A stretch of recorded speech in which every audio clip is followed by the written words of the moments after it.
That's right, Nadine. Major Jason Fields with the Fort Myers Police Department says when those shots were fired from this parking lot early Sunday morning, he says the police department had ample amount of officers here in this area. But when I spoke with city council members, they say because the shooting took place, that's the reason they want to look at potential policy changes and crime prevention strategies moving forward. Now, as we reported after last night's city council meeting, Councilman Liston Boucher, who represents the downtown area, talked about adding extra lighting to the downtown area and bringing in additional officers from other agencies for support. So I asked Major Jason Fields if police are open to having these conversations with city leaders. Absolutely we are. We have a number of strategies already in place. However, some meetings are being scheduled for this week, and we are more than willing to bring whatever we can to the table. Councilman Boucher was unable to go on camera with me today, but says these meetings will actually help the city figure out what these changes could look like. He tells me he will be in a meeting to discuss these ideas on Thursday to help prevent shootings like the one from Sunday from happening. Now, I did ask Major Fields about the shooting that took place on Sunday, and he tells me that right now they've made great progress, but the suspect is still at large and they are searching for more information, telling me they have utilized some of these cameras that these businesses have in the surrounding area. And of course, we'll continue to update you both on air and online at fox4now.com. But live in downtown Fort Myers tonight, Colton Chavez, Fox 4. Colton, thank you. We are following a developing story right now out of Lee County, where Florida Fish and Wildlife officials say they've seized hundreds of animals from a business in North Fort Myers just earlier this month. FWC seized more than 200 animals from the Bad Attitude Everglades Exotic Stores. That's located right there on Nail Road. We're giving you an idea with this map here. Now, they tell us that includes crocodiles, alligators, and some porcupines, too.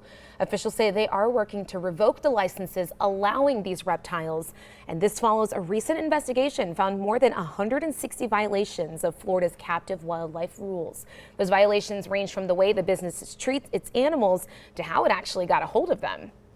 And Lee County commissioners are looking at how to spend your tax dollars in next year's budget. And listen to this, it's $77 million more than last year. So some of the biggest expenses come from a variety of departments, such as the Lee County Sheriff's Office. Commissioners are planning to add more employees and school resource officers. That's actually the biggest expense here, coming in at a cost close to $300 million. That's between the sheriff's budget and public safety. Other big spenders include facilities, human services, and major maintenance. Commissioner Brian Hammond says this money is intended to help with the county to keep up with all of our growth. To accommodate that new population, you've got to have more sheriff's deputies, you got to have more ambulances. And so I think what you'll see in the budget this year was we did add a lot of positions to make sure that we're continuing to have the same level of service that the public is used to from Lee County. So today, Lee County commissioners discuss the budget at a workshop in what was supposed to be a final draft. However, an idea by a commissioner could change how much you're going to spend on property taxes. Fox 4's Caitlin Knapp was the only reporter inside that meeting today. She's going to explain at 6 what that could mean for your wallet.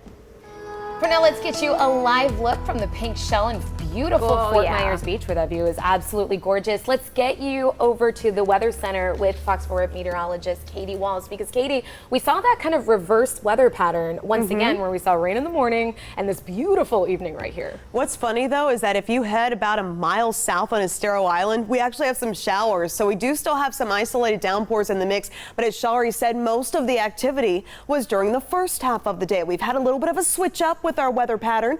Tomorrow will follow suit. It's not until this weekend that we'll see it reverse and kick back to what we're used to, afternoon storms. So now let's zoom into Lee County. That's where the concentration of these isolated downpours are at this point. Right over Lovers Key State Park, we have some moderate showers right there. Notice these are heading inland, so Estero, get ready. Some of that wet weather moving your direction, at least though not seeing any cloud to ground lightning strikes from that particular cell as of right now. Meanwhile, this shower is now exited Cypress Lake and it is pushing through the 6 Mile Cypress Slough, and eventually it's going to be heading across I-75 and toward the Gateway area. Alva right now seeing some of that moderate rainfall, but it does look like that particular downpour is starting to taper off. Not all of us have picked up the wet weather, but again, tomorrow we'll see another opportunity. We'll take a look at that high resolution model and what you can expect coming up. Well, keeping an eye on our classrooms here in Florida, Governor Ron DeSantis today announcing 3 initiatives aimed at recruiting and keeping teachers here in our state. The governor said at a press conference up in Pasco County that these initiatives will be proposed during the next legislative session, but we want to break those down for you. They include the governor's recruitment program, which we first told you about last week, you might remember. It focuses on veterans and first responders with bachelor's degrees. He will also waive, he says, the exam fees, and those who participate will be eligible for up to a $5,000 bonus. Now, it also includes his teacher apprenticeship program that allows Floridians with an associate's degree to get experience in the classroom under another teacher for 2 years, then go on to get their bachelor's degree. And lastly, the new scholarship program to help current high school teachers earn a master's degree to teach dual enrollment classes at their current schools. Florida's 2023 legislative session starts on March 7th. But the teachers we do have seem to be doing a good job already this school year, because we have a story to share that is going to put a smile on your face on this Tuesday night. A group of students from a local elementary school actually being credited for helping